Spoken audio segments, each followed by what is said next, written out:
of people buli wamu abateekawo politics. Era kyova olaba nti ze nyiigira abantu mu kifo ky'okukola concentration abagiteeka ku politics gundi agambye kya politics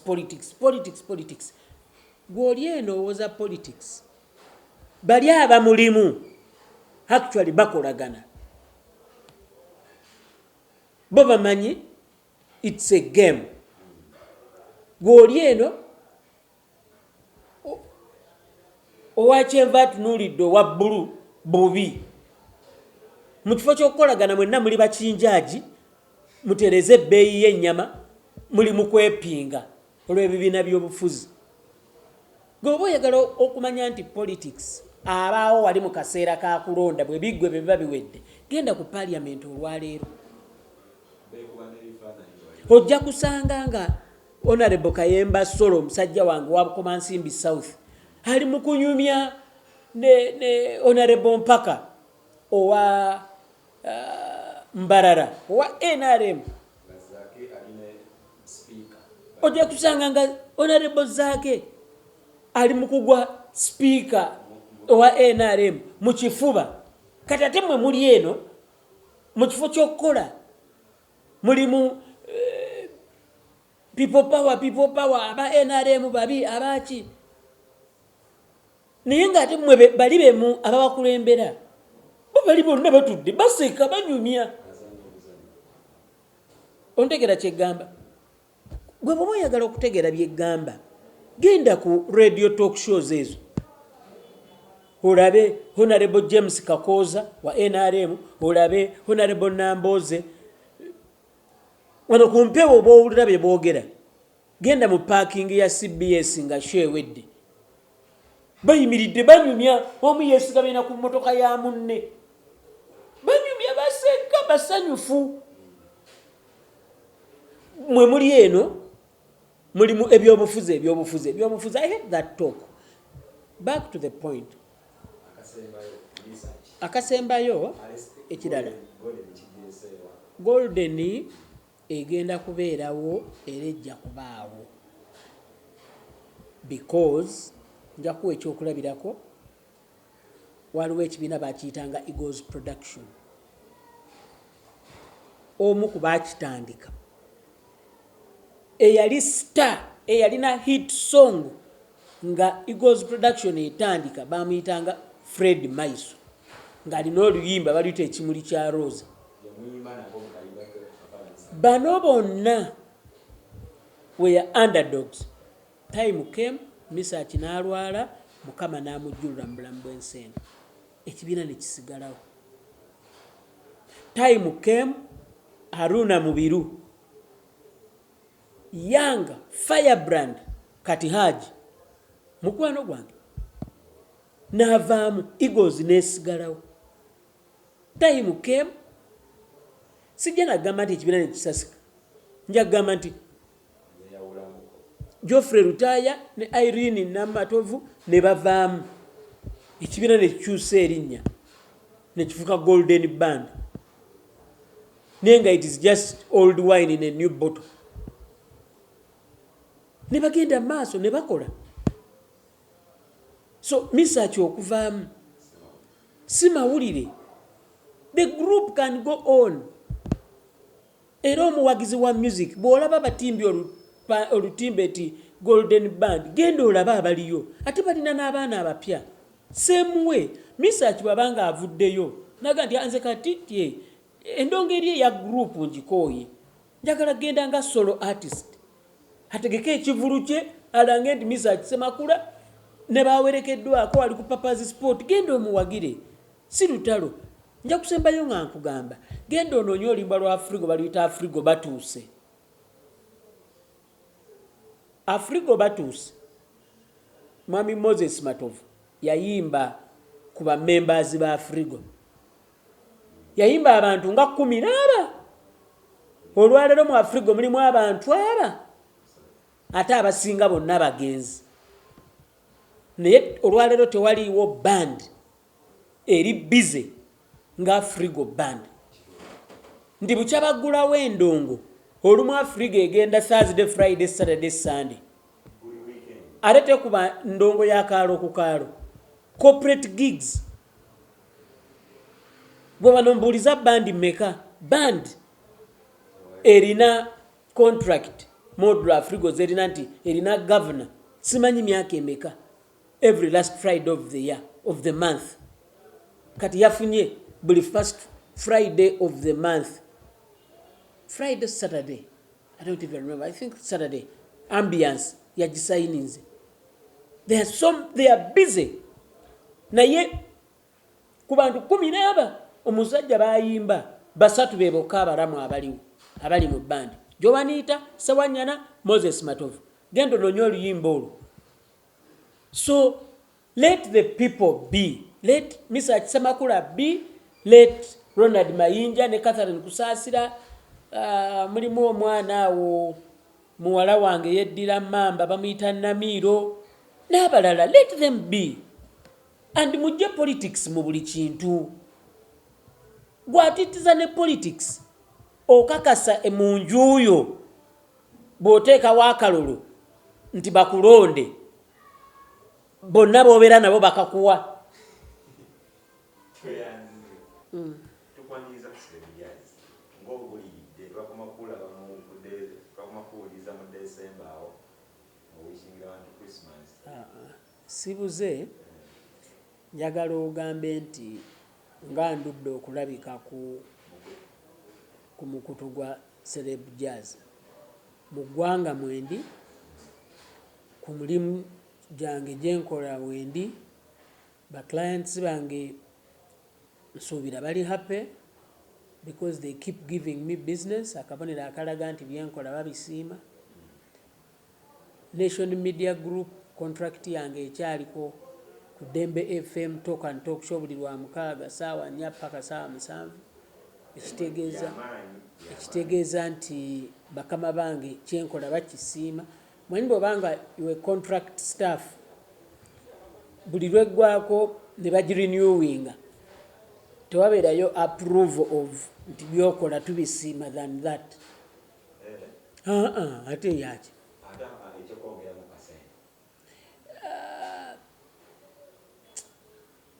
olinawo otuuka in life nga money is not the determining factor.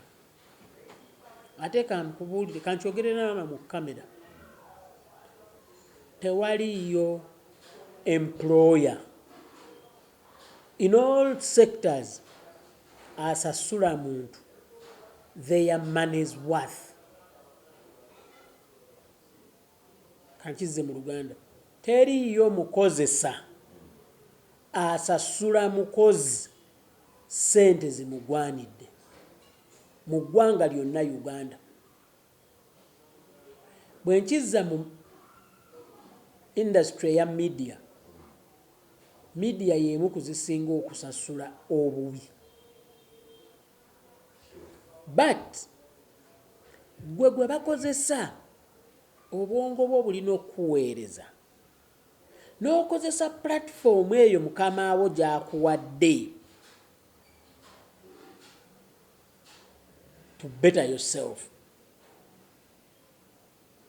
bulungi, n'okozesa platform eyo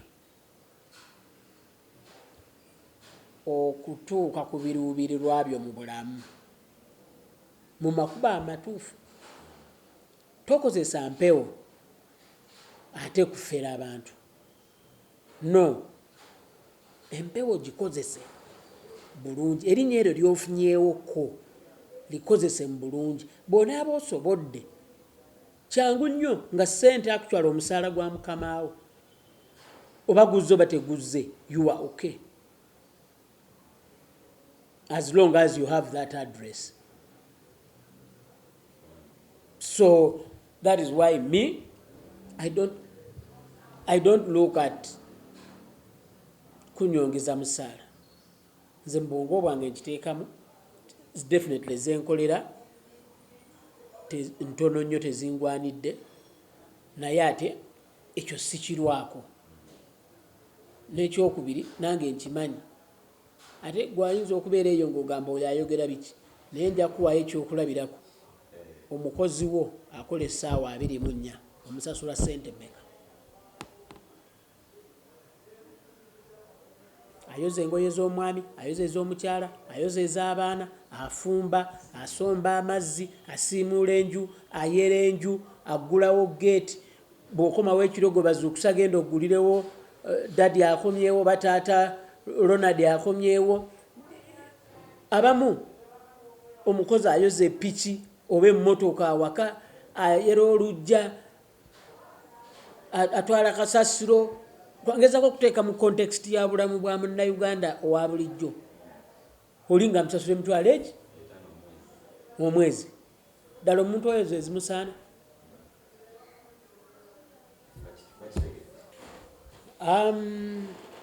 Poliisi ya Uganda, awamu saagala nagamba poliisi ya Uganda, njagala kugamba DPC we Kibuye kyeyakola kikyamu okusazaamu sho ya kalenda. Nsaba buli lwobeera mu kifo eky'obuyinza tokozesanga maanyi ng'oli mu kifo ekyo. Abantu bano bategeka ebivulu ne balanga, poliisi ng'emanyi. Point njagala kwogera ku shemu kuba ndi mu kukola research. Omwami Jimeserwa dda owa KT Promotions ye yategeka, ye yawoma omutwe mu kivulu kya kalenda. Ebbaluwa negende wa IGP nagirabyeko, neve wa IGP negende wa KMP n'atekako minute, nevaayo negenda wa RPC emikono kwegire ebbaluwa nagirabyeko, nevaayo negende wa DPC Kibuye. DPC Kibuye nassaako minute n'alagira OC operations are following up. OC operations najja ne ku venue ku ssaawa 9 ez'emisana nga buli kintu kiri bulungi.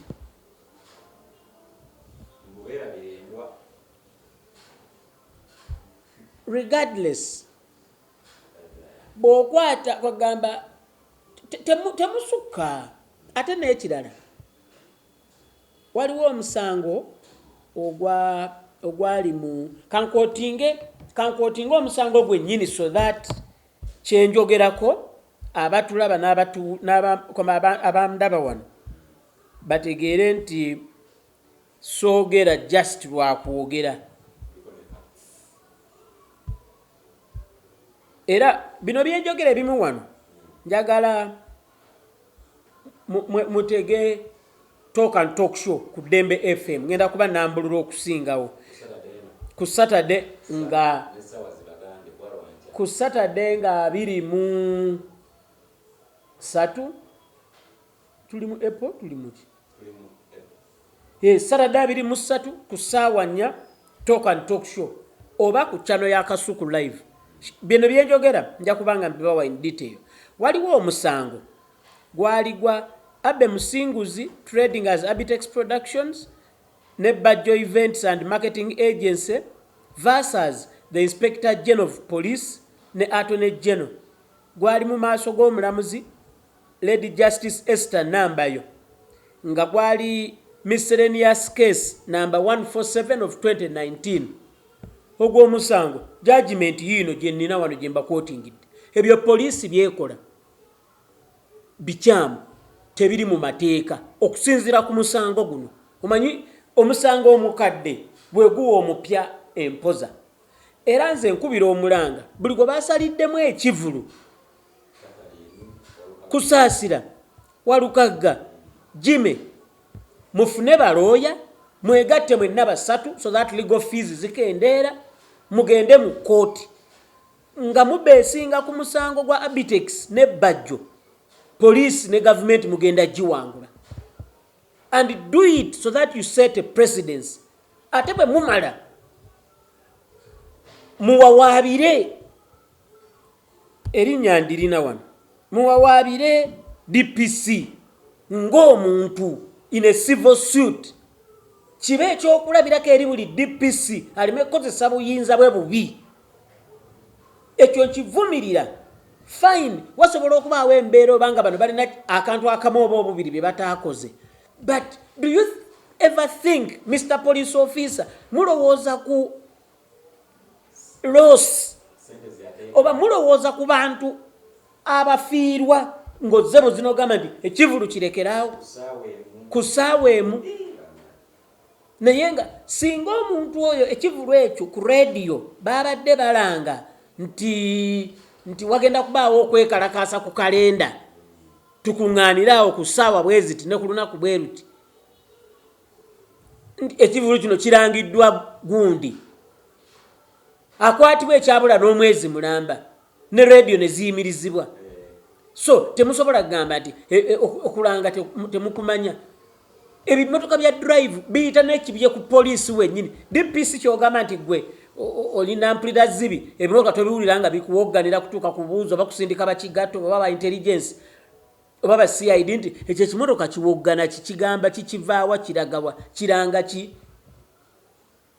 Poliisi mweddeko temwetamya abantu nsi yaabwe. Abantu obwavu bungi, embeera mbi. Omuntu alimye obumonde bwe ayagala abutunde mu kivulu.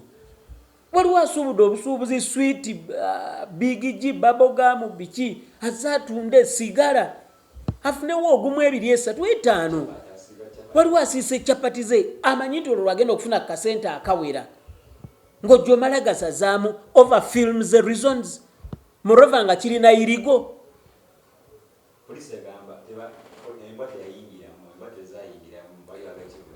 OC operations lwaki ku ssaawa 9 teya pointing out be missing. Kino ngamba bebasazirizaamu ebivulu mugende mu kooti. Let the president be set. DPC kambawe n'erinnya lye ndirina wano. Mwami David Kamugira DPC wekatwe kyewakoze kikyamu. Weekube mu mutima. You are a fellow human being. Please think about the hundreds of people who lost income. Okay? Abantu bakubwa. Awantu wabali omwaganira abantu okukkirira emakinde kaguudo kafunda kabinnya eno myala side eno mugoba abantu. We are all Ugandans, Mr. David Kamugira. Please treat people fairly. Over and out. Oyagala omukolo gw'enjawulo gubeere n'ebijjukize mu nnyumba yo? Kankwanjulire Backing Montage Photo Studio. Ffe bakafuluma okukuba ebifaananyi n'okukola video. Olina wedding, birthday party, kukyala, nika, baby shower, photoshoot oba music shoot na buli kimu kyonna ky'oyagala. Ffe tusobola okuwa ebijjukize ebirungi eri ebirooto byo. Ate nno mwana wattu kusintiiza omuntu wa bulijjo. Tusangibwa Nankulabe ku Bitaala ku Prime Tower Level 3 Room D04. Okumanya ebisingawo tukubire ku nnamba zino: 07 2 1 4 1 oba 0755 3 731 oba 0777 23 405. King Montage Photo Studio. Ffe tusobola okuwa ebijjukize ebirungi ate nno mwana wattu kusintiiza omuntu wa bulijjo.